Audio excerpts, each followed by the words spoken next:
Allah, Allah, Allah, Allah, Allah. Senin için yaratıldı bu alem, İsmini yazarken çatladı kalem.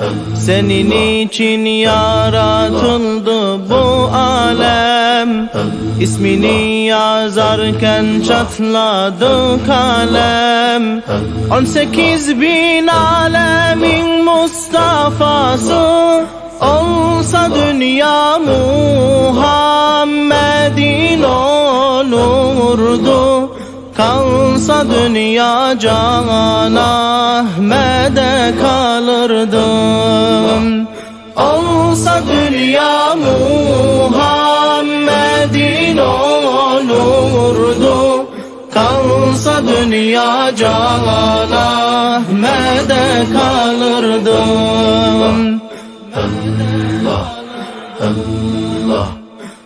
Sencabının ucu arşa ulaşar, hem ay ile hem gün bile yaraşar. Sencabının ucu arşa ulaşar, hem ay ile hem gün bile yaraşar. İnanan bir gün ona kavuşur, olsa dünya Muhammed'in olurdu. Kalsa dünya Can Ahmet'e kalırdı. Olsa dünya Muhammed'in olurdu. Kalsa dünya Can Ahmet'e kalırdı. Allah, Allah, Allah. Mescid-ül Aksa'da namaz kılardı, Burağına minip arşa çıkardı. Mescid-ül Aksa'da namaz kılardı, Burağına minip arşa çıkardı. Yeryüzüne güneş gibi doğardı. Olsa dünya Muhammed'in olurdu. Kalsa dünya Can Ahmet'e kalırdı. Olsa dünya Muhammed'in olurdu. Kalsa dünya Can Ahmet'e kalırdı.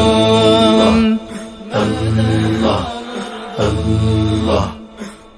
Parmağından susuzları kandıran, 50 vakti 5 vakite indiren.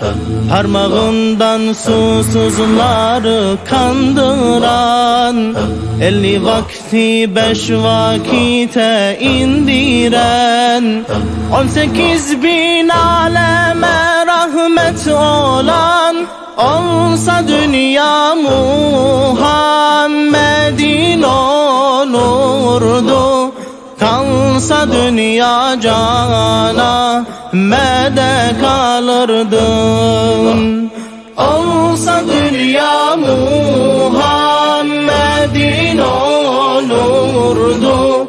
Kalsa dünya Can Ahmet'e kalırdı. Allah, Allah, Allah, Allah. Ya Habibi ya Muhammed, ya Habibi ya Muhammed, ya arus al-khafiqayn. Ya Habibi ya Muhammed, ya arus al-khafiqayn. Ya muayyad ya mumajjad ya imam al-qiblatayn. يا مؤيد يا ممجد يا إمام القبلتين أنصت يا محمد نورد kalsa dünya cana Ahmet'e kalırdım. Olsa dünya Muhammed'in onurdu. Kalsa dünya cana Ahmet'e kalırdım. Olsa dünya Muhammed'in onurdu. Kalsa dünya cana